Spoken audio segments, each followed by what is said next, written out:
¿Cómo están? Muy buenas tardes. El día de hoy vamos a hacer un live de actualización y va a quedar grabado por YouTube. Así que quédense para poder experimentar lo que hablamos en todo este live. Ahora sí, vamos a esperar que se vayan conectando. Muy buenas noches, buenas tardes, ¿cómo están? Muy buenas tardes a todos. Gracias por conectarse a esta hora. Mucho más temprano de lo habitual. En realidad estamos partiendo el año nuevamente con el tema de los lives. Me está costando un poco a veces los de las 7 de la mañana, sobre todo después de las vacaciones. Pero básicamente vamos a retomar nuevamente esta senda de los live. Y mañana es martes. El miércoles vuelve nuevamente el Desayunando con Mano, así que quédense ahí para que puedan actualizarse de todo lo que va pasando en el mercado. Bien, muy buenas tardes con todos. Si tienen alguna pregunta, alguna duda, en la parte inferior la pueden ir haciendo saber. La idea es hacer un live corto, va a depender de ustedes si se alarga, si es que tienen más dudas, porque básicamente hay alguna información que también se las quiero comentar.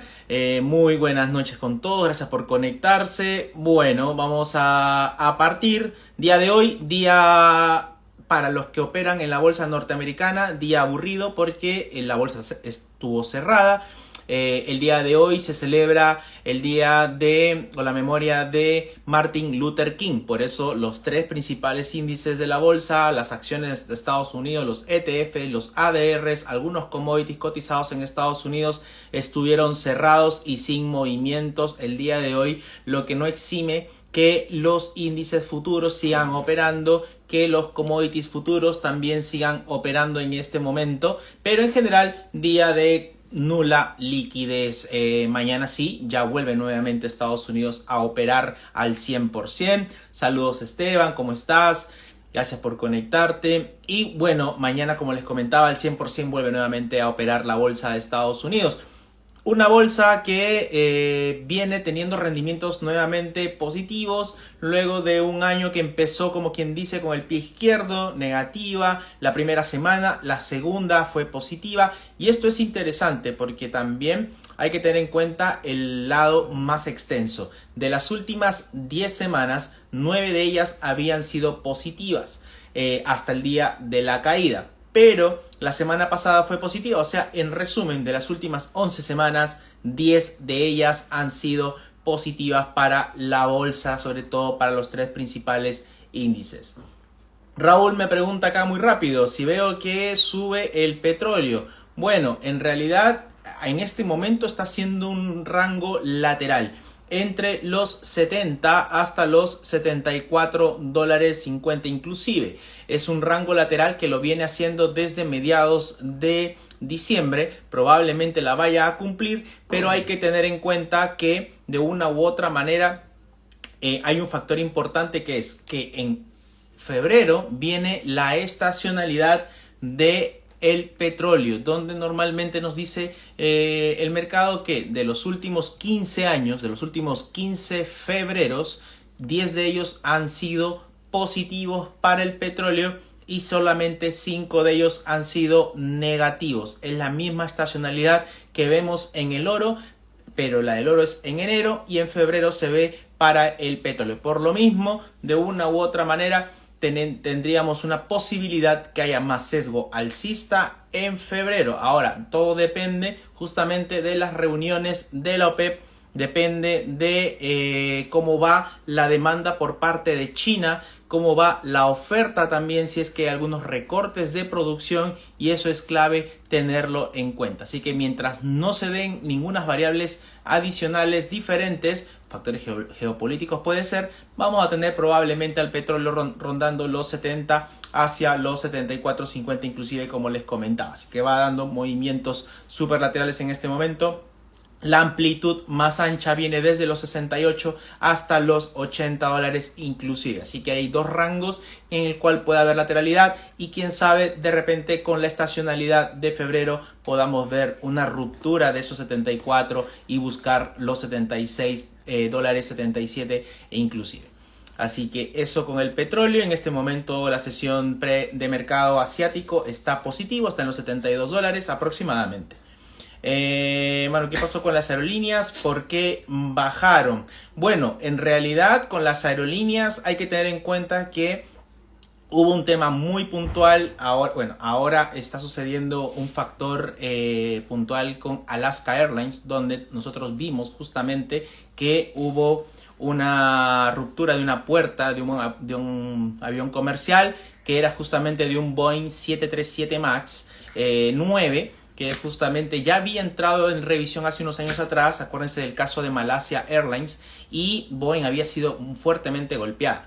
¿Qué pasa? Que al tener este desperfecto, entre comillas, técnico, la FAA, que es el regulador aéreo en Estados Unidos, paró todos los vuelos de Alaska Airlines, pero luego de eso comenzaron a expandir a todas las aerolíneas o gran parte de las aerolíneas que tenían en su flota aviones 737 MAX 9. Copa Airlines, Southwest, JetBlue, entre otras. Así que eso fue que de una u otra manera fue un catalizador bajista para estas aerolíneas, obviamente porque los aviones no están volando hasta que terminen de ser revisadas, y al no volar ganan menos dinero, y si ganan menos dinero la compañía gana menos dinero, y si ganan menos dinero las acciones o el valor de las acciones normalmente deberían tender hacia la baja. Además, también hay que tener en cuenta que normalmente para el sector de aerolíneas es un sector cíclico que en esta parte del año por lo general no debería tener buenos rendimientos. Acuérdense que los mejores rendimientos del sector de aerolíneas normalmente se da entre mayo, junio, julio e inclusive agosto, que es justamente el verano norteamericano, donde empieza el spring break, donde comienza el verano como tal, las vacaciones de Estados Unidos, la gente comienza a volar, y es por eso que allí normalmente se da el mejor periodo para invertir en aerolíneas en Estados Unidos históricamente. Por otro lado dice Manu que esta semana podría haber una corrección por datos de IPC de la semana anterior.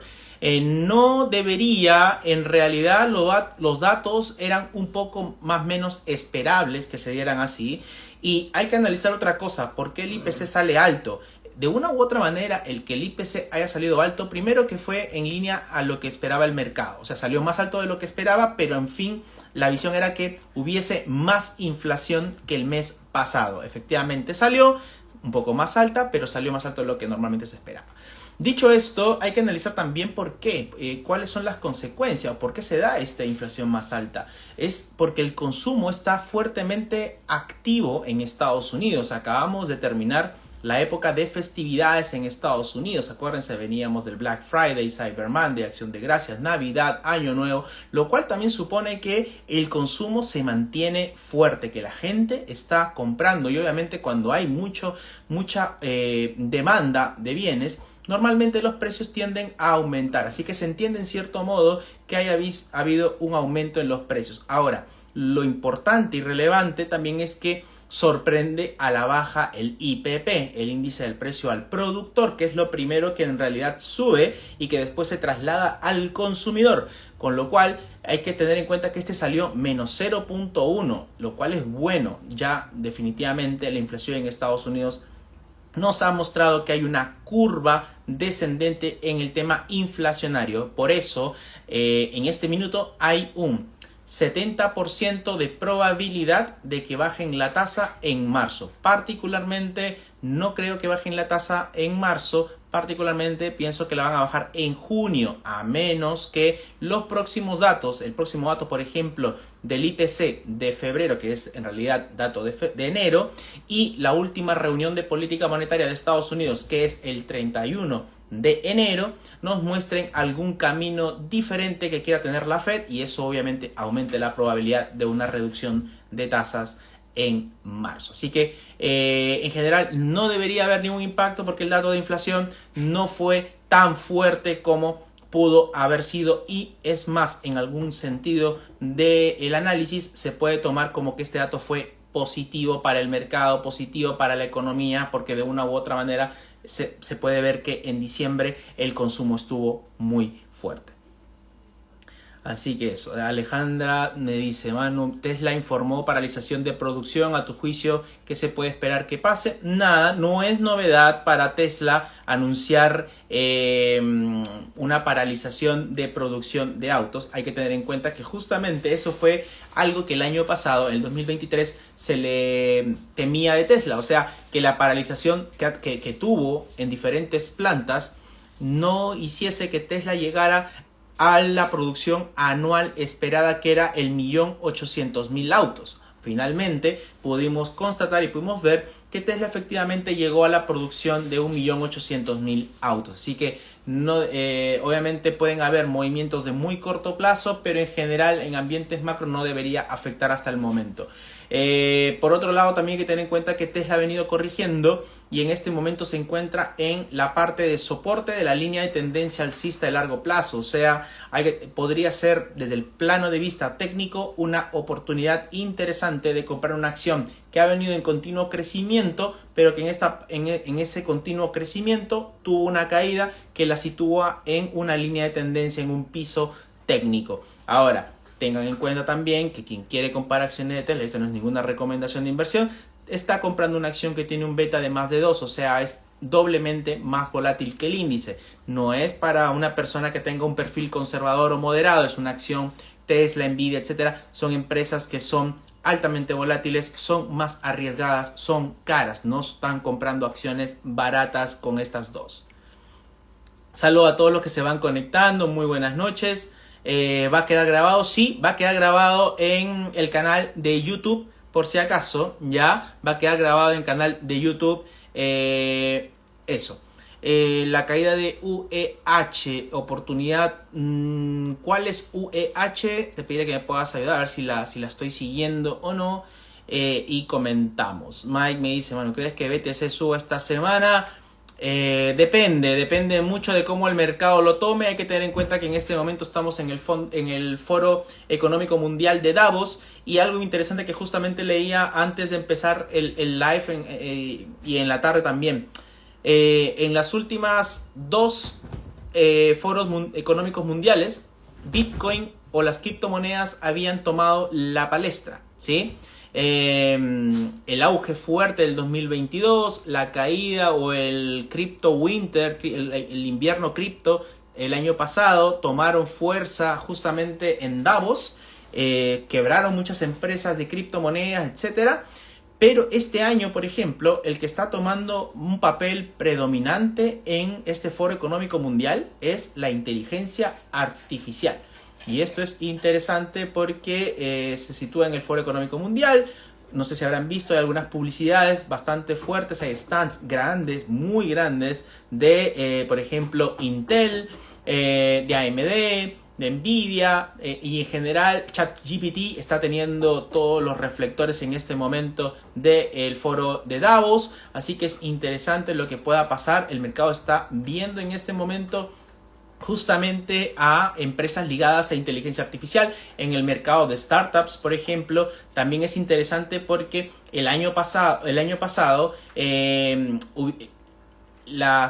los fondos semilla, los fondos de startups que justamente o fondos venture capital que fondearon startups de cripto, por ejemplo, se tomaron 100 millones de dólares. Fondos cripto, Web3, etcétera, 100 millones de dólares. En cambio, todas las startups ligadas a generación y creación de inteligencia artificial captaron más de 600 millones de dólares. Entonces, en general, en este momento, por ejemplo, como les comentaba, el mercado está mirando mucho la inteligencia artificial. No sé si Bitcoin vaya a subir esta semana. Yo particularmente creería que no. Me parece que todavía debe haber un golpe más. Debería llegar a los 40. Ahora sí.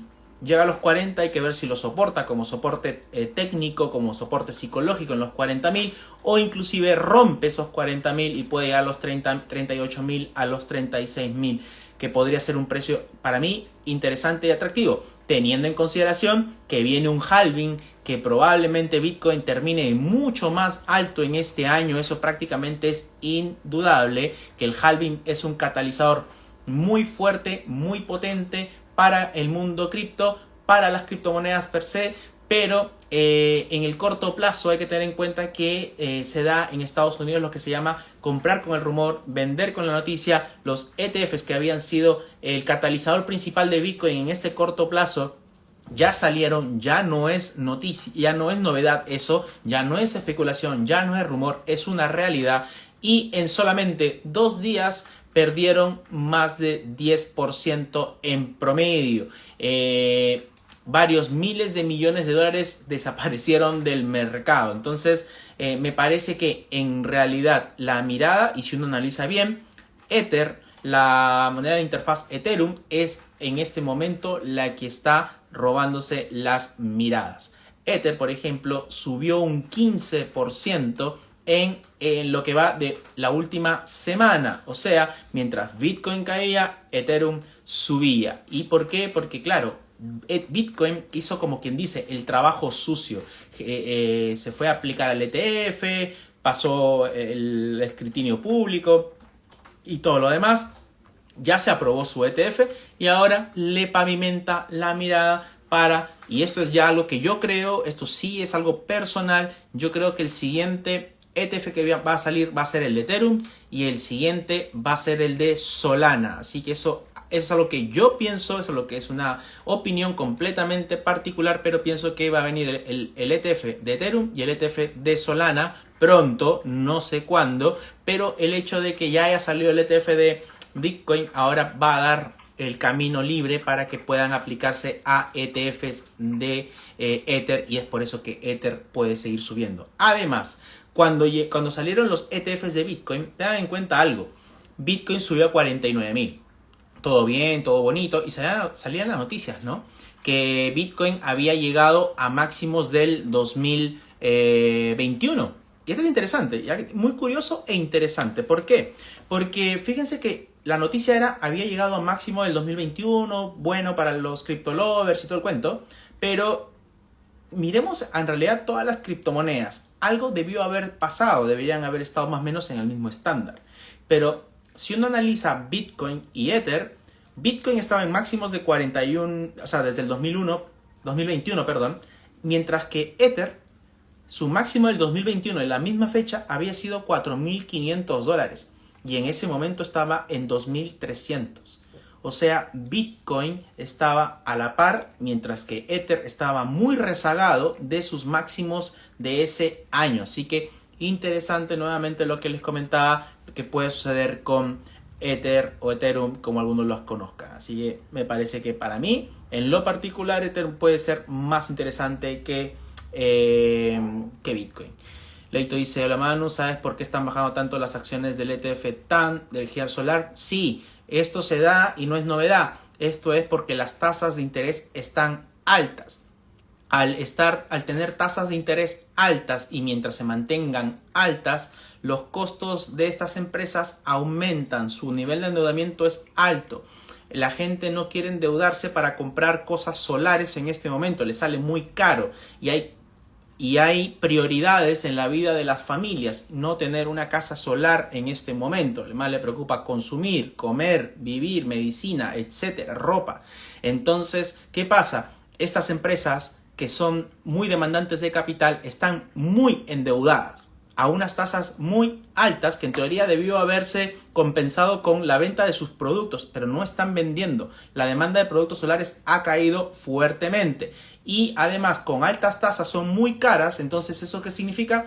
Que las personas no están comprando bienes y eso obviamente son menores ventas para las empresas y por lo general estas se ven reflejadas en el valor de sus acciones y es por eso que han venido cayendo y están en mínimos. Entonces, ¿podría seguir cayendo? Sí, definitivamente. ¿Hasta cuándo? Hasta que probablemente veamos ya un cambio en la política monetaria de Estados Unidos, se haga más barato, etcétera, y se reactive el consumo de bienes solares. Muy buenas noches a todos los que se van conectando. United Health Group, si no me equivoco, es UNH. A mí particularmente me gusta, no la analizo, pero me gusta para el largo plazo. Es la empresa más grande del índice Dow Jones. En un momento estuvo en mi portafolio, la quité por otras cosas más interesantes, pero puede ser algo interesante también. pero no la sigo en este momento. Voy a analizarla para poder darte una respuesta más puntual, ¿sí? ¿Qué lo recomiendas para alguien que recién está comenzando en esto? Para alguien que recién está comenzando, esto va a depender si es que tienes conocimiento previo, porque una cosa es tener conocimiento previo y otra cosa es que tengas conocimiento.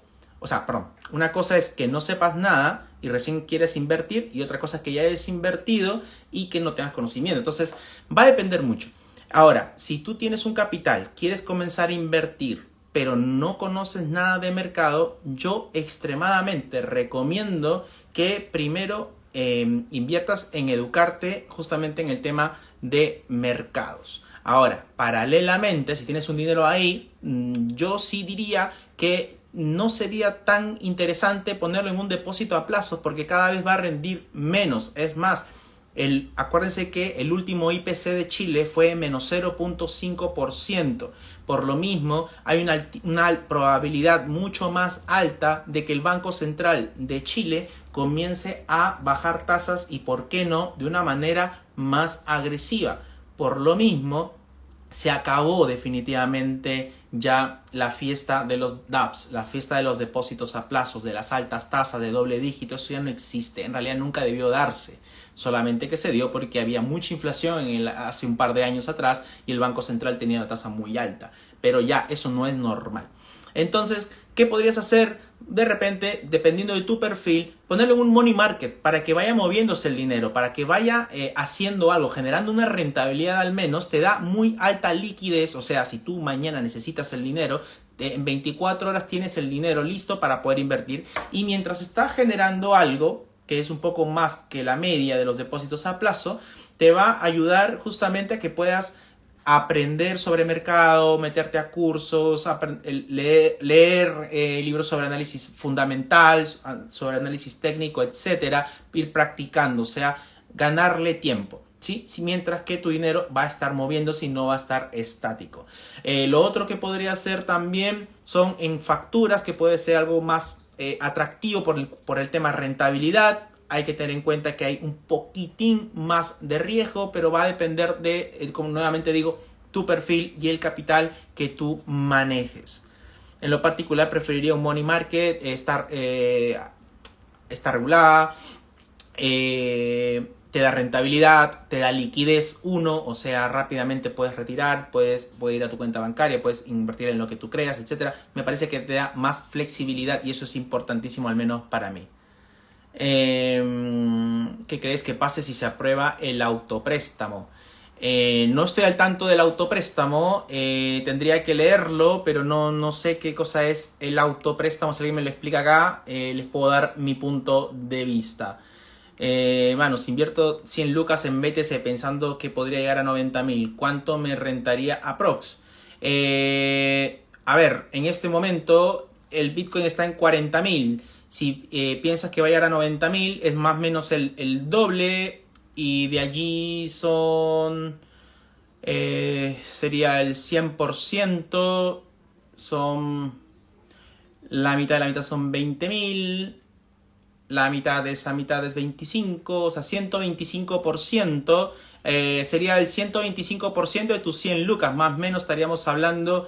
125% de 100 lucas, estaríamos hablando de 225 lucas, es más o menos lo que tú tendrías a final del periodo, por si acaso. Ya hay que sacarlo de esa manera. Si todas las 100 lucas las invierto a Bitcoin.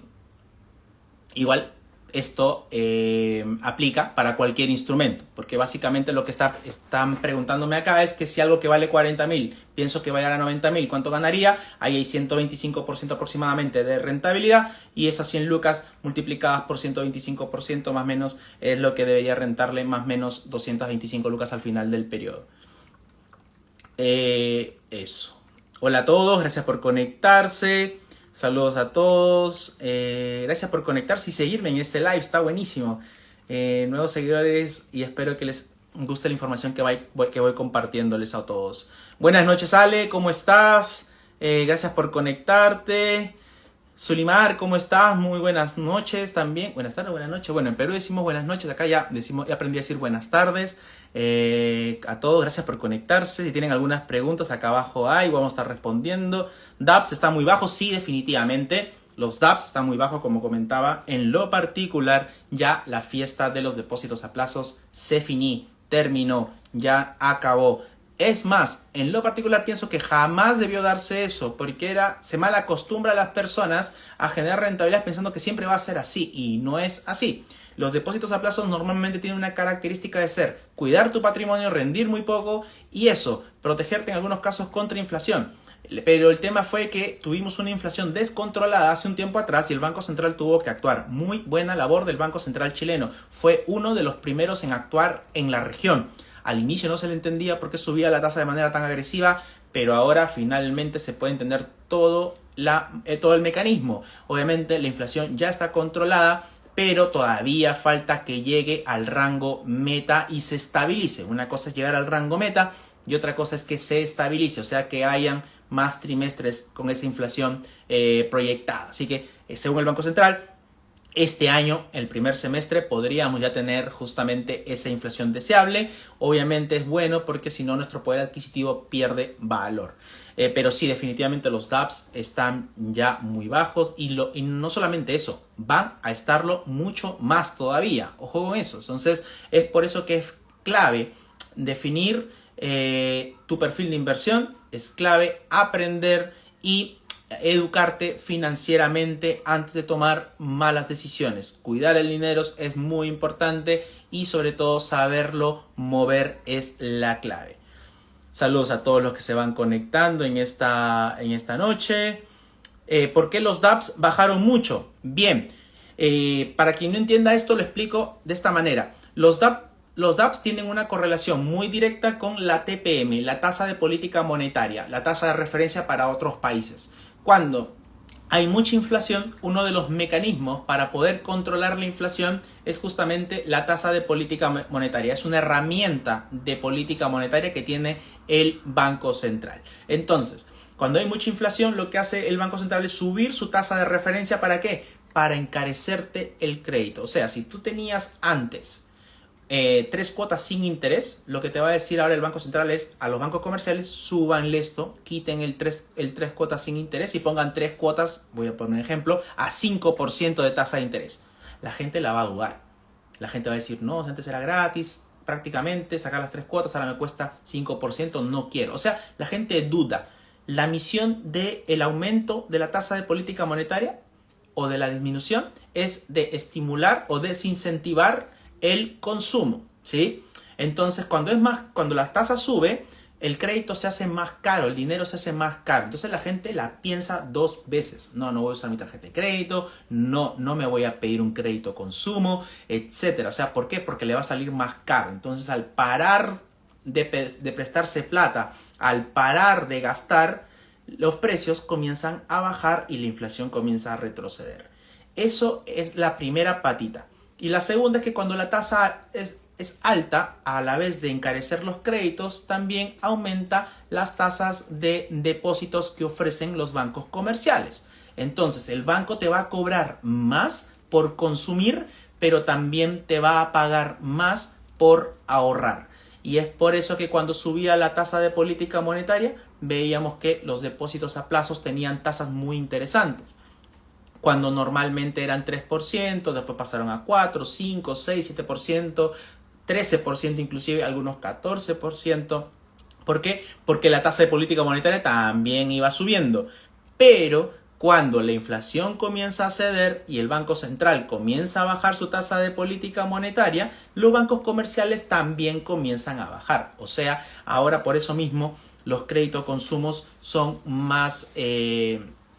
Los créditos consumo son más atractivos. La gente va a decir, oye, antes me cobraban 10 y ahora me cobran solamente 8 de tasa de interés. Es menos, quiero prestarme plata, ¿no? Y también entonces eso traslada hacia los depósitos. Antes te pagaba 10 y ahora no te va a pagar 10, te va a pagar 8. Pero si el Banco Central vuelve a bajar la tasa, ya no te va a pagar 8, te va a pagar, y el banco comercial te va a dar solamente 6. Y así las tasas de los depósitos a plazos van a ir bajando en concordancia con que vaya bajando la TPM.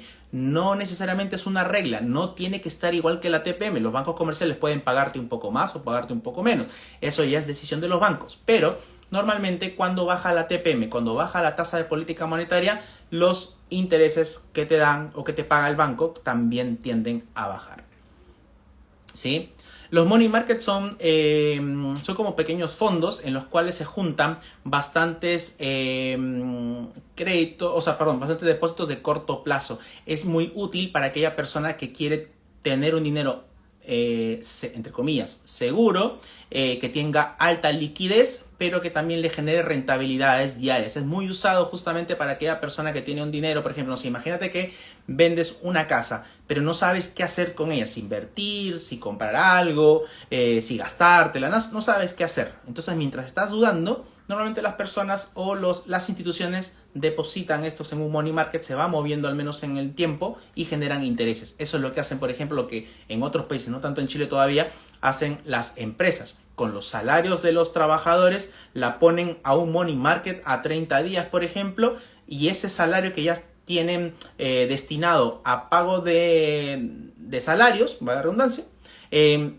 lo ponen a mover en un money market, le generan ese salario más una tasa y ganan algo. Entonces al final de cuentas, de una u otra manera van moviendo el dinero y no queda estático. Así que es muy usado también para las empresas. Creo que en Chile debería ser más usado aún todavía este tema de los money market. Dice, el autopréstamo es como un retiro de tus fondos de FP, con la diferencia que tienes que devolverla con el tiempo y el máximo dicen que es 1 millón y quieren que puedan retirar 5. Bueno, en general yo entonces bajo esa premisa no estaría de acuerdo con el autopréstamo, independientemente de que sea algo necesario, que hay gente que necesita. Hay que tener en cuenta algo: las personas siempre van a necesitar dinero. Eso es algo que es histórico. La gente siempre, el hombre económico, la gente siempre va a necesitar dinero. Entonces, bajo esa premisa, si en este momento que el Banco Central está trabajando para bajar la inflación, esta viene cediendo y hago que las personas tengan un dinero extra y lo gasten, es más masa monetaria hacia el mercado. La inflación nuevamente va a comenzar a subir. Entonces, no me parece, en lo particular desde el plano de vista académico, que sea lo que necesita en este momento Chile. Tal vez para reactivar la economía sí sea necesario, pero no nuevamente para volver a generar inflación, porque si se genera nuevamente inflación, nuevamente los bancos van a subir las tasas y se contrae la economía nuevamente. ¿Y qué va a pasar? La gente va a volver a pedir autopréstamo nuevamente y otra vez inflación, otra vez la tasa, bajo crecimiento. Entonces no tiene sentido eso. Me parece que no es una buena idea. Obviamente se puede diferir. Saludos a todos. Les dice, el crowdfunding inmobiliario, conoce que sea conocido y tenga buena reputación. Tipo de crowdfunding, por ejemplo, Fractional, Reiti, tienen estas opciones de crowdfunding en las cuales hay un departamento y obviamente ellos lo que hacen es ofrecer a todo el público, crean una SPA y ofrecen mini fracciones del departamento, ¿no? Tú eres copropietario, pero entre muchas personas que de repente tienen dinero, juntan y compran el inmueble y ganan por el arriendo, la plusvalía, entre otras variables. A mí particularmente estas dos empresas las conozco, sé que son seguras y todo bien, pero no tienen lo rico del mercado inmobiliario, que es el apalancamiento. Acuérdense que lo interesante, lo atractivo, lo neurálgico del negocio del mercado inmobiliario para inversión es justamente eso, el apalancamiento. Y acá no lo vas a tener porque simplemente con muy pequeña plata eres partícipe de una fracción del departamento como tal entero. Entonces, es bueno para aquellas personas que no tienen de repente el acceso a comprarse un departamento, que tienen un pequeño capital, que lo quieren hacer rendir. Es bueno, eso sí. Pero en el sector inmobiliario, el negocio, lo atractivo, lo bueno del mercado inmobiliario es justamente utilizar el apalancamiento. Y eso no se da en ese tipo de empresas. Pero son muy buenas, son de muy buena reputación, tanto Fractional como Reiti, que son de las empresas que al menos he escuchado. Reiti he escuchado, Fractional la conozco, he ido también a un evento de ellos y todo bien. Pero me parece que enfoca justamente ese crowdfunding a personas que tengan de repente no todas las posibilidades de repente de acceder a un crédito hipotecario, que no tengan el capital total, no tengan para un pie, etcétera, pero quieren igual tener una inversión en el rubro inmobiliario, perfecto, pero como nuevamente digo, el negocio, la rentabilidad más importante y relevante, lo atractivo del mercado inmobiliario va de la mano del apalancamiento.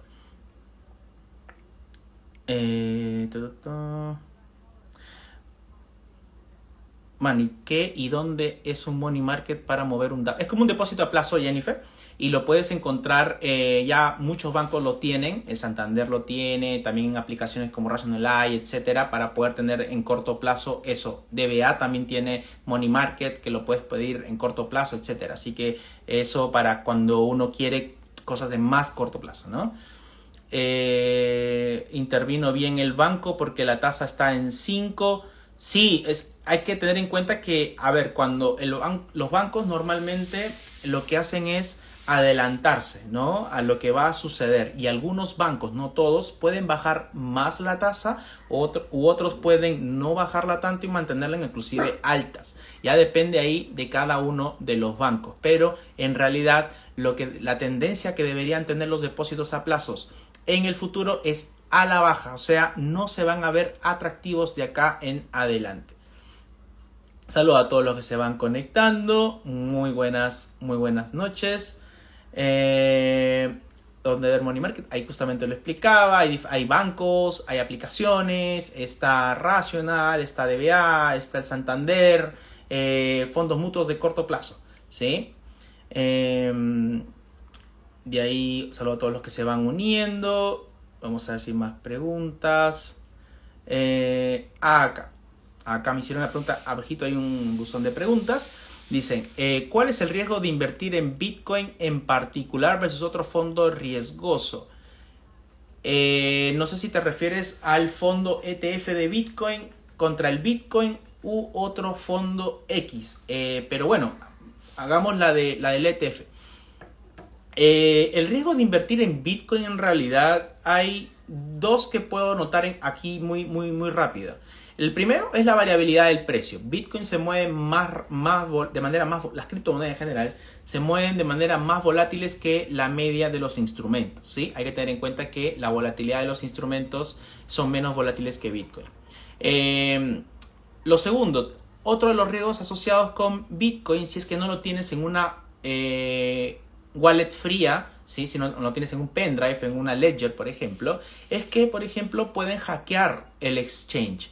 Y si hackean el exchange, lamentablemente, independientemente que tú hayas metido $1 millón, $2 millones, $5 millones, y te hackean los Bitcoin o las criptomonedas que tú tengas, ahí se acabó el juego o ahí se acabó la inversión. Si te hackean y no te lo devuelven, se perdió esa plata, no la vas a volver a ver nunca más.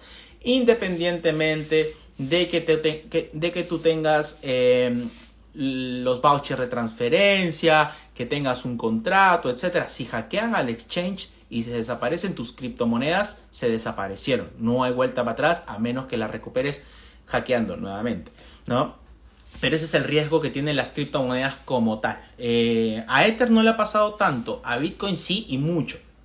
Han habido muchos hackeos de Bitcoin, sobre todo a varios exchanges grandes.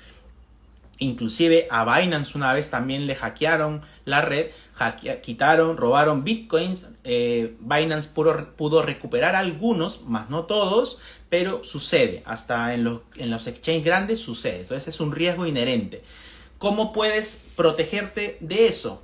Básicamente teniendo una ledger, una wallet fría, un pendrive, ¿sí?, en el cual todas tus criptomonedas que las compraste en un exchange, siempre vas a necesitar un exchange.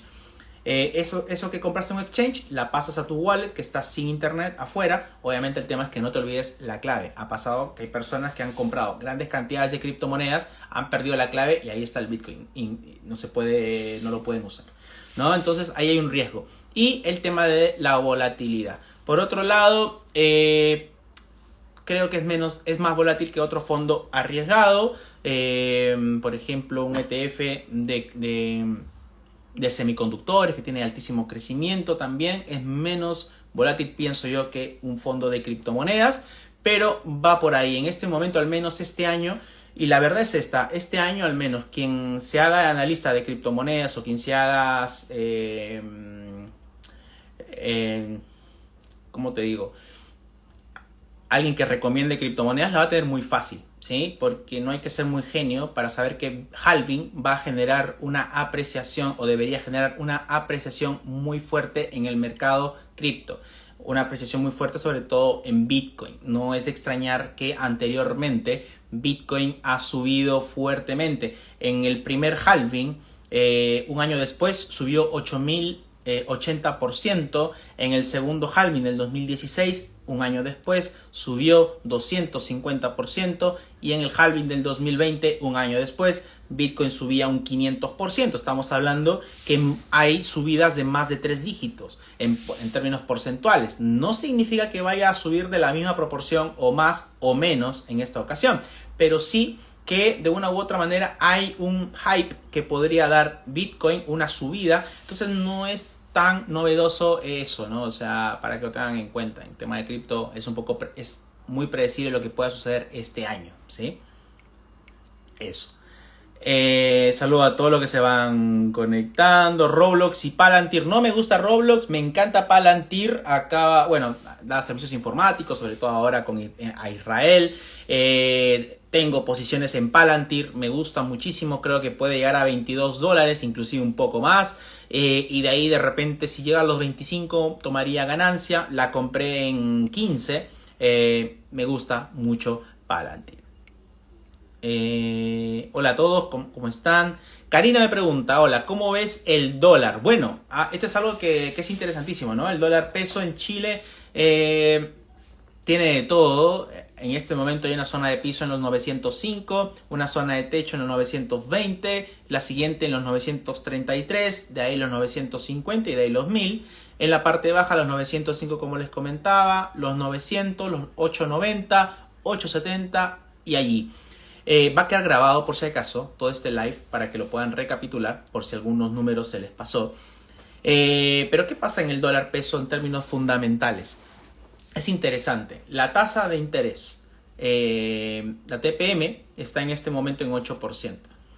Se esperaría, con el último dato de IPC de menos 0.5, la mayor caída de IPC en 10 años para Chile. Nuevamente recalco, una excelente labor del Banco Central chileno. Esto debería hacer que, con una bajada tan fuerte del IPC en diciembre, el Banco Central el 31 de enero a las 6 de la tarde pueda bajar la tasa de manera agresiva. 75 puntos base y, ¿por qué no, 100 puntos base? Esto es lo que debería pasar. Ahora, es muy difícil que suceda este caso si es que el dólar a esa fecha o cercano a esa fecha está muy alto, está en los 920 o 930 inclusive. ¿Por qué?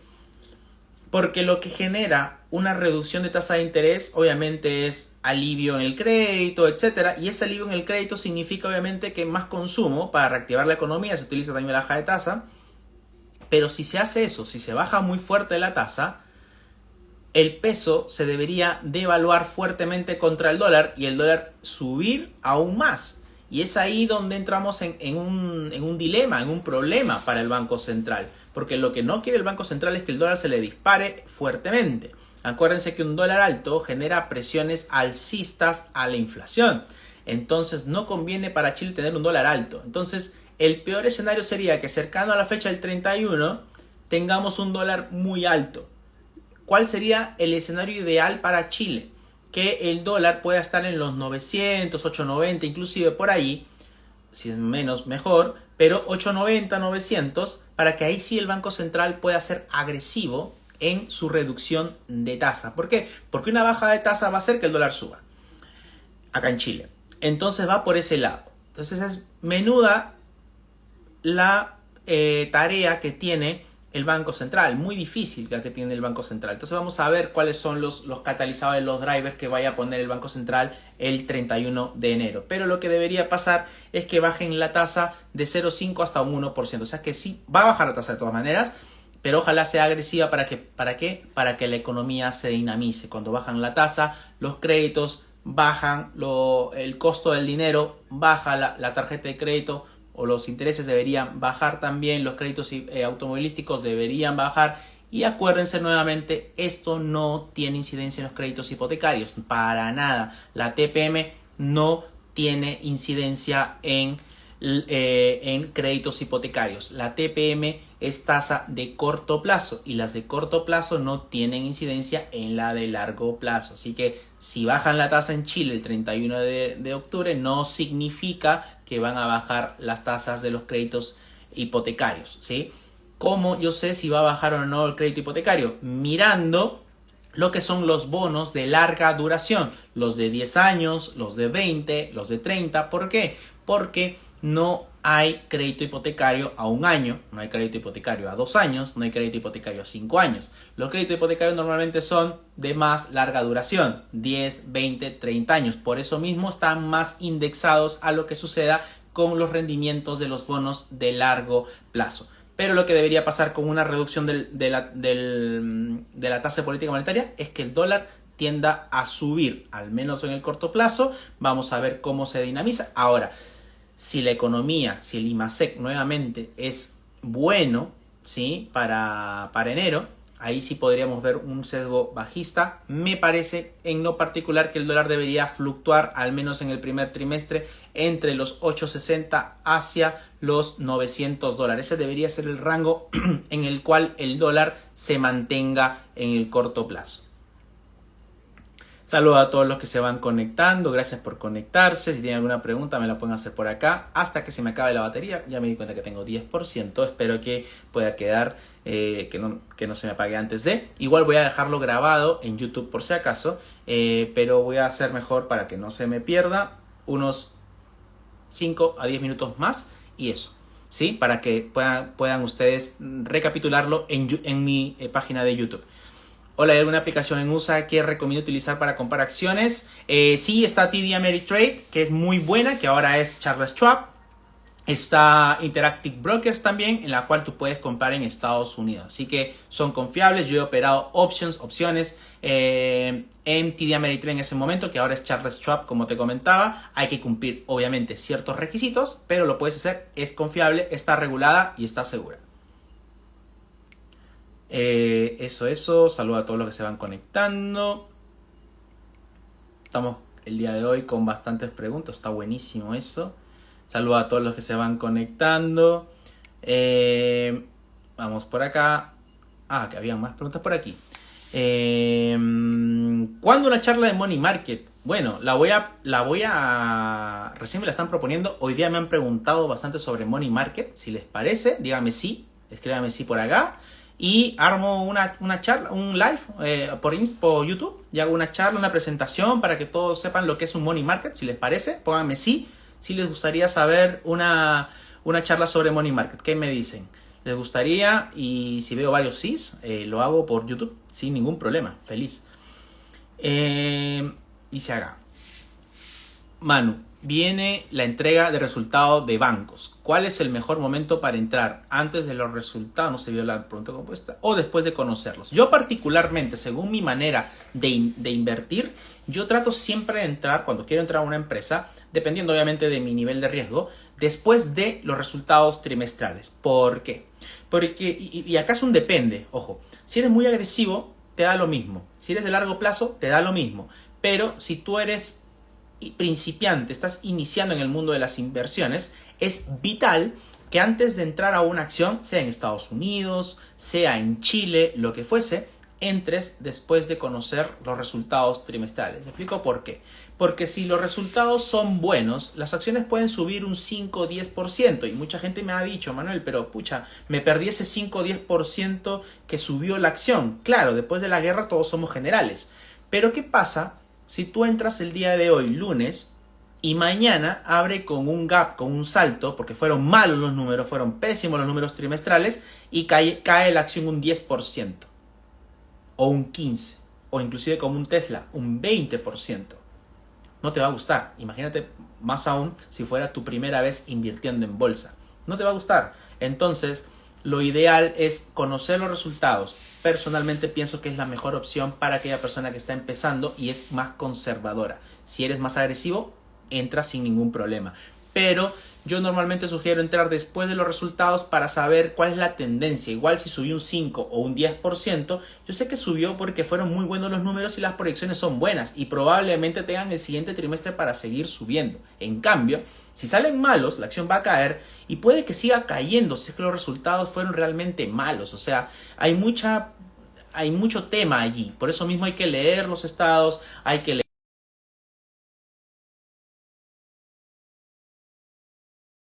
Así que para que lo tengan presente. Siempre después de los resultados trimestrales. Alguien me llamó, disculpe, se cortó. Y eso. Bueno, quedaron muchas preguntas. Me queda muy poca batería. Voy a tratar de tomarle pantallazos para comenzar a preguntarles, pero recuerden, el miércoles, ahora sí, el miércoles viene el clásico Desayunando con Manu a las 7:30 de la mañana. Este live lo voy a dejar grabado por YouTube, manuel.finance. Si no me sigues, te invito a seguirme, manuel.finance. Voy a subir este video automáticamente allá para que ustedes lo puedan ver, lo puedan recapitular, y prometo que la próxima voy a tener un poquito más de batería porque no había cargado el celular, error mío, mala mía, pero para hacerlo más extenso, igual ha sido bueno. Hemos tenido casi una hora de live y está espectacular. Eva dice, ya murieron los DApps, 0.44, sí. Carla Sunflower me dice, hola, me gustaría invitarte a un webinar que la empresa donde trabajo dará mañana sobre las fintech. ¿Te interesa?